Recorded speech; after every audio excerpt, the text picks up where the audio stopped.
You guys all know how much I love controllers. I love control. If I had as much money, if I had tons of money, if I was rich, I would have a collection of controllers. And we just got this. This is the Witcher 3 Wild Hunt controller that's here. This is a special 10th anniversary, which is dropping, which I know a lot of people are going back and playing it. I know my brother is going back. His goal is a 100% Witcher, which is a task. Let me tell you, that's a task. But I love this controller. We're going to talk about this today. We're also going to talk about the Xbox Insiders app, the Xbox Insiders new update where they can remove tiles from their home screen. And Pure Xbox, I've not seen it yet, but Pure Xbox is saying that it kind of looks weird. And I can imagine it looks different. So we're going to go over all of that today. But before we do, don't forget to hit that like button and subscribe to this channel. My name is X1 the Gamer.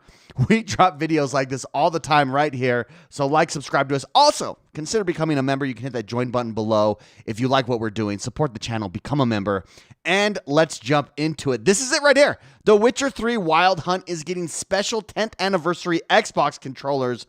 Werewolf, their wolf. This is Eurogamer.net. CD Projekt has teamed up with Microsoft to create some fancy new Witcher 3 themed Xbox controllers to celebrate the game's 10th anniversary, which I really can't quite believe because I personally haven't aged a day. That's true. This is Victoria Phillips. Amen, Victoria Phillips. Neither have I. Neither have I. The controllers are officially known as the Xbox Wireless Controller Witcher 3 10th Anniversary Special Edition. That's a tongueful. And they should have had a cooler. They should have had like the Geralt. Just call it the Geralt. How cool would that have been? That's a way better name for a controller than the Witcher 3 10th Anniversary Special Edition. There's an Elite controller, though. The Elite Wireless Controller Series 2 Core, the Witcher 3 10th Anniversary Special Edition. That they needed to call it. They could have called one Ciri and one Geralt. How badass! How much better of a title would that have been? Would have been so much better, in my opinion. In my humble opinion, they're described as being tempered and battle ready and promise intricacy crafted details. They feature The Witcher 3's Wolf Medallion iconography as well as Glagolitic script. I personally don't know what the script says, but apparently it can be translated, and those symbols are not random if you work out what it means. Very interesting. Let's take a look at the trailer. This comes in at 74 pounds. This is because this is Eurogamer that we're looking at. So $59 or $69 rather in US. And then we're probably looking at $129 for the Elite controller. Here, let's play the video here. We will turn off the sound, I'm sure. Here it is, baby. Oh, yeah. Okay, it does look cool. The iconography is freaking cool. We're obviously going to show off The Witcher. Are we getting a revamped edition of The Witcher here? Are we going to get like a remake or a remaster, rather? 10 years is not that long, so you could do some cool stuff. You could do some cool stuff with it. Oh, remember this trailer? That trailer, that's The Witch. Dude, look at the middle of that controller is bad A. Here's the thing. I don't think the Elite controller looks that much better. I think, I mean, for me, so I have the white Elite controller. Oh, I guess the Elite. They both look cool. I think I just get standard controller here on this. Unless you're really needing an Elite controller, I think I just go standard controller, to be honest. The Elite controller's on your left. It is cool with that it lights up. The standard controller's on your right, $69. Yeah, I think you go standard controller, honestly, with this. It does look really cool. I think the artwork for The Witcher just suits special edition controllers well. You know what I mean? Like, I just don't. It just looks good. It just looks good. I think they should have renamed it, though. You cannot call it the Xbox Wireless Controller Witcher 3 10th Anniversary Special Edition and the Xbox Elite Wireless Controller Series 2 Core The Witcher 3 10th Anniversary Special Edition. Just call it Geralt and Ciri. The Elite Controller 2 Geralt. The Standard Controller Ciri. How awesome would that be? Or the Wolf. just call it the white wolf, the great wolf, the gray wolf. Call it something. But it's too technical of a name. But there you go. I would love to know what you guys think. Is this something that you would be purchasing? Will you be jumping back into Witcher? Fun fact, I have started The Witcher like 5 different times, and I've never finished it. I've restarted it like 5 different times. I've always said this is going to be the controller or the game rather. This is going to be the game that I retire with. I will retire with this game. That's when I'll play this game. But with it being the 10th anniversary, and I know a few people jumping into it, it may be time. I got to get through Expedition 33 first. I get through Expedition 33, then I can maybe think about The Witcher. And then I had Oblivion on my checklist as well, but I think Oblivion might go the wayside if with everything. Metaphor ReFantazio is out as well on Game Pass. I mean, I just don't know if I have time to go back and play such a hefty game that is The Witcher. But let me know if you guys would buy this. I think it looks freaking cool. I think this is one of the coolest controllers, partnership controllers especially, that they've done in a while. Well done, Xbox. Well done, Witcher. Looks absolutely fantastic. Let's head over to purexbox.com and talk about Xbox Insiders and the changes they can make on the UI. This is according to purexbox.com. Xbox Insiders can now remove tiles on the dashboard, and it looks weird. Earlier this month, Microsoft announced a bunch of new features for the Xbox dashboard, including the ability to remove some tiles from the home screen to free up space. Well, The Verge's Tom Warren has now shown this feature off via the Xbox Insider program, and it looks a little weird if we may say so. Basically, it seems that the current iteration of this feature allows folks to bump the home screen tile count down to 4 from the default 9. So this is the default right here. 1, 2, 3, 4, 5, 6, 7, 8, 9. You can see 9 tiles. Then there's 4 underneath. Basically, it seems that the current iteration of this feature allows folks to take it down to 4. This then leaves the first 4 tiles from the left visible, creating some empty space to the right of the dashboard. Here's what it looks like. Oh yeah, no. That's wrong. That should not be correct. That's absolutely. Can we full? Let me see. Let me see if we can just full blast this. Yeah, that does not look good. I thought because we talked about this the other day when this dropped. I thought that if you bump down the amount of tiles, it makes them big, like what we see below, what we see underneath there. Although I will say, can you move the tiles around? If you could move them around, like you can on a desktop Windows, that would be awesome. Move them around, because I'd have 2 on the left, 2 on the right, maybe, something like that. I'd have them all down the line to the side, because it could show off like that Doom artwork on the background or whatever backdrop you have. This is obviously a screenshot from Tom Warren over at The Verge, but not gonna lie. That's not the greatest, in my opinion. Although I do like the minimalist look. I really do. If you could remove this bottom part and put your tiles at the bottom, and then you just get this beautiful screen there. Oof, that would be cool. Like whatever backdrop you have, that really becomes highlighted. It's this piece of artwork there. That would look amazing. But they're never going to get rid of those bottom ones, primarily because they're advertisement opportunities, right? Like look at Nacon publisher sales there. Metaball, claim your perks, new game releases, and browse the store. Like that's too important of real estate to give up. But I can see what they're trying to do. Give you the options, become minimalist here, really highlight the backdrop. I think it's in the right direction, but yeah, they definitely need to change that. I would love to know, would you guys, at this point, in fact, let's open up. Oh, I can't open this up. Can I not? Oh, we can zoom in. So here's the 9. At this point, so there's this versus this. I mean, you do get to see more of the image, which is cool. And I think the Doom image is just a better image than the star field. And then, granted, it's a higher resolution as well. Yeah, I think you got to be able to rearrange those icons on your dashboard. If you could rearrange them, which may be coming. I mean, you could do it in Windows. Xbox is becoming more Windows-like, Windows-esque. So that would be cool. This is what Pure Xbox says, while we're definitely down to see some more of our Xbox backgrounds, especially the dynamic backgrounds. I would love to see more dynamic backgrounds, more options for dynamic backgrounds. I think that's fantastic. It sure feels like there's surely a better way to move things around here. The huge gap on the right next to the stack of tiles just looks odd. I agree. Absolutely, 100%. I would like to know, what do you guys think? Would you rather have the 9 across? Do you like the 4, even if it's just the bottom left corner like we see there. Personally, I think the 9 across is better. I agree the 4 on the side. You got to be able to rearrange your tiles. That's just what it comes down to. But let me know what you think. Let me know what I got right, what I got wrong in the comments below. Again, don't forget to hit that like button and subscribe to this channel. I'm X1 the Gamer, and that's going to do us for our video for today. Thanks, guys. All right, that's the live stream. Welcome, everybody. How are you doing? Shine is here in the house. Welcome, Shine. MF Gaming is here. Good morning. Rachy is here. Darv is here. Welcome, guys. Happy Friday. We made it through the week. I've really been trying to figure out, so here's how the stream's going to go. Let me know what you guys thought of that.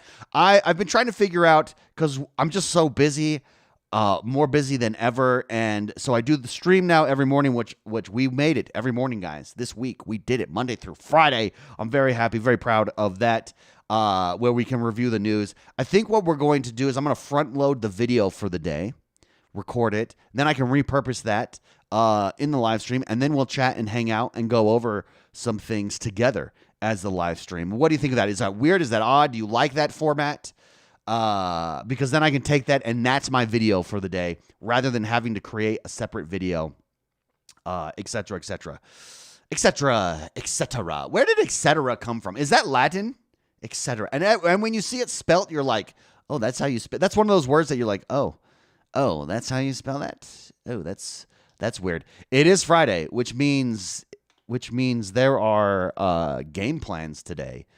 I think it works, says Shine, now that I know what's going on. So what happened? Was it weird? At first I was like, wait, what the heck? Why is X1 ignoring everyone? I mean, the other thing is I can do an intro. Then I can jump into the news stories, which is probably a better way to do it rather than just front loading it. But, yeah, we'll see. The thing is, I think, because a lot of people repurpose their live streams, but the more that I look about it, the more that I think about it, I actually think creating standalone videos for the purpose of being a standalone video is superior than repurposing a live stream. I just think it is. I think it is. Rachy says, etc. means and the rest. Oh, is that so? Is it Latin, Rachy? Look, I'm a moron. I'm an ignoramus. What's everybody's game plans for the weekend? Personally, I'm going to be trying to get as much of Expedition 33 done as possible. It is a 3-day weekend for me, which means we will have no live stream on Monday. Our live stream will be back on Tuesday because Monday is a holiday here. But yeah, so I'm trying to get through as much as possible of Expedition 33. So Darv says, X1, please do more black and white episodes and bring back Brad. Whoa, Darv, that is a shout out to a decade ago. That's a decade old shout out. Cheers to you, brother. Black and white episodes. For those of you that don't know, I have a podcast, the X1 Bros. We record it every Thursday. It's a weekly Xbox podcast. Definitely check it out. There's a link in the description below, actually, if you haven't. But there was a time when we went through like, let's do it in black and white. Which was foolish. We were new. We were experimenting. We were pushing boundaries. Bob Zip is here in chat and says, folks, underestimate PlayStation's position. It is not so hard for them to be replaced by Steam, and we'll all as a society move on from PlayStation like we did from Blockbuster. I will say I agree with that sentiment, actually. Whether or not that's technically correct, I do think one thing and the same can be said about Xbox, by the way. One thing that we take for granted is just because something is doesn't mean that it always will be. What do I mean by that? Just because PlayStation is a powerhouse, just because Xbox is around, just because Steam is around, at any moment of any day, at any time, a few bad decisions in a row, and that could change, and it's gone for forever. And I think that we all take for granted, it's just human nature, what is will always be, and that's just not true. Whether you're talking about civil society as a whole, whether you're talking about, I mean, that was Sega. Sega was the competition. Sega was in the game. The Dreamcast dropped, and that was it for them. Then there was no more after that. Sega went the way of the publisher, and they still make amazing games, a lot of fun games, but they were, and now they're no more. You can be on top, and you can fall. And that's something that I think as humans we kind of take for granted, and we very much live in the now. I think that's why social media is such a problem, especially in the gaming space. We all live in the now. We live in the right now. Instead of taking a step back and trying to take this broader view of things, well, wait a minute. What is the direction of the industry? And if you think about it, it's the job of the leaders and the developers and the planners and whatnot, CEOs, CFOs, et cetera, over at these large gaming companies, over at publishers, to have that long-term view. And so that doesn't always coincide with what social media is saying or what the latest gaming journalist is saying or streamer or influencer, et cetera, et cetera. Word of the day. Word of the day.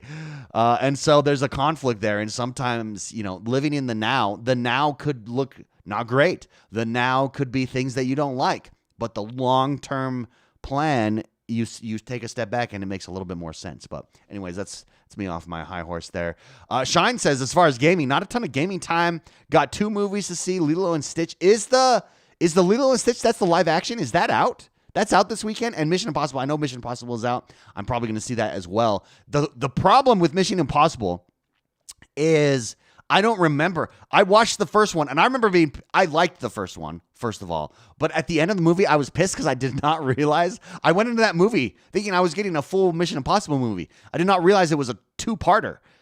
And that was like 2 years ago. And so I don't remember. I think I vaguely remember how it ends. Highly frustrating. These moving things into parts, or the big thing that frustrates me is we're taking this season break. We're 5 episodes into a season. We've got 5 left. We're going to take a break. Why? 6 months later, I don't remember. Or then between season 2 and season 3, it's 5 years. I don't remember anything that happened in season 2. You totally killed your momentum. Streaming is fantastic, but that's one of the big downsides, right? Interrupted Headlock is here. Warframe got their new battle pass that just launched with the new Prime Warframe, and weapons are available for free. Boom, baby. So Warframe, I know a lot of people like Warframe. I wish it was a game I was into. I mean, I tried it out, and it's definitely good and fun. It's just I got too many other games to play. But it is cool. I'm jealous of everybody who has these persistent games that they're into. I really don't have that. I was starting to get into it with New World.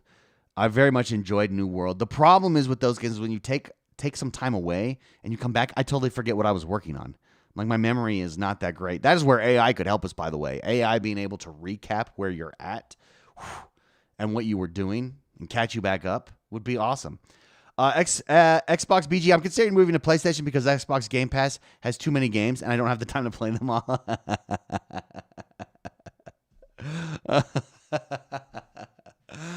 Boom, comment of the day right there. Xbox BG. Well done. Let's repeat. Let's say that one more time. I'm considering moving to PlayStation because Xbox Game Pass has too many games and I don't have time to play them all. That sucks. It sucks. Life sucks. I need way less games to come out. That's hilarious. That's like a funny short that we could do. In fact, stay tuned, Xbox BG. I may steal that as like a funny short. That's hilarious. Interrupted Headlock. Have you tried Palia? It's like an MMO like version of Dreamlight Valley. Oh, MMO version of Dreamlight Valley. Dreamlight Valley's badass, dude. That's right. That's right. The Disney game made for children, Dreamlight Valley, I was addicted to for a hot moment. And it's badass. It's really cool. I wish they did a little bit more with the world. In fact, I haven't logged in a while. I'm sure there's tons of updates there. Tons of update. Devil Shooter says the direction of the industry is pure shite. I don't believe MS CEO, CFO, by the way. Still don't believe the Microsoft CEO, CFO, by the way. I don't know. I don't understand your. Still don't believe Microsoft CEO / CFO, by the way. Believe them on what? Devil Shooter? Apologies, I don't understand. MF Gaming. No, I have not. I'll check it out. Thanks. So that's the Palia game. Bob Zip, great show, man. Keep it up. Thank you very much, Bob Zip. Appreciate it. Appreciate stopping by. Yeah, I just very much enjoy. I'm not gonna lie. Live streaming in the morning. It's like a great way to start the day. Hanging out, talking video games together, laughing it up with freaking Xbox BG's comments. So funny. So funny. One thing I wanted to look up is I'm seeing that this Monster Train 2 is getting, and I don't know about it, Monster Train 2. I don't want to review. Oh, here's the trailer. All right, here we go. Should I go like this, theater mode? So here's the trailer for Monster Train 2. Monster Train 2. So you're on a train. And from my understanding, it's like a card-like game, right? Okay, so there's our cards. So a tactical deck builder. I'm already turning back around, ready to board again. It says Games Radar. Yeah, I've heard that it's amazing. So a platformer where you use your deck, okay. Oh, and then they place their armies and you fight them. Deep strategy, wild synergy. And so do you got to take the level? Is that how it works? You have to take the level of alchemy. Oh, I guess I could play the audio. Why don't I turn on the audio here?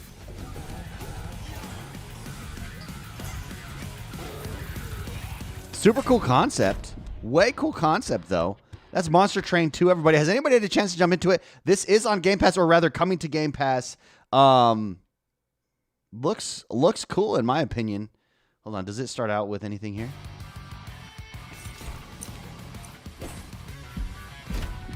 Yeah, so it's a deck builder. I knew that. I saw that. I just didn't understand how the mechanics work. But it looks like it's a platformer. So you decide what levels they go on, and you're fighting over. Oh, you're fighting over each level of the train.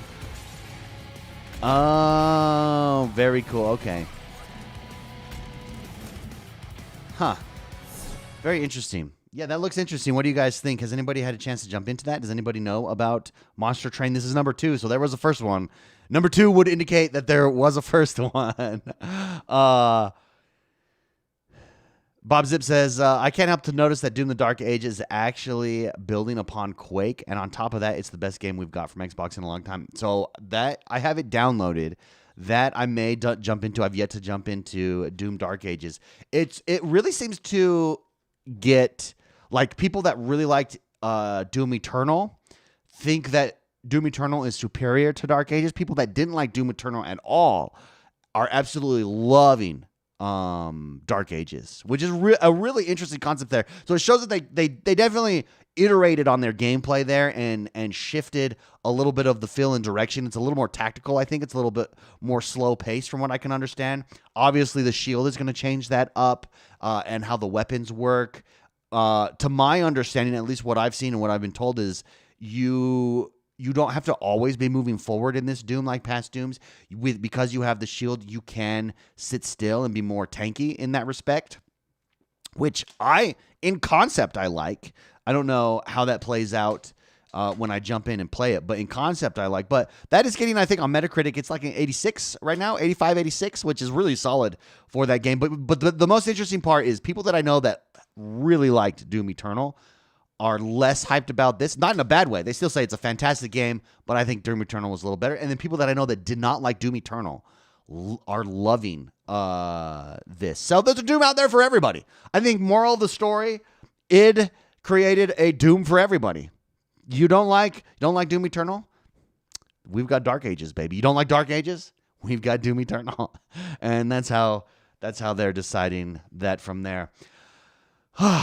All right, everybody. Today's going to be a short stream as it's Friday. I hope you guys have some fantastic Memorial Day plans. Thank you very much for hanging out. Enjoy the long weekend. I will be back on Tuesday. Thank you for hanging out. Thank you for being here. Again, don't forget to hit the like button, subscribe, consider becoming a member, you hit that join button below. It's how you support the show. This is just the beginning. This was week 1 of the daily podcast, the daily stream here. This will improve over time. It will adjust. It will evolve. But we will be here Monday through Friday each and every single week for the rest of the year. Very exciting. Very much looking forward to it. Love hanging out with you guys. Have a great rest of your day. Have a great weekend. We'll see you on Tuesday. Bye-bye, everybody. Bye-bye. Bye-bye.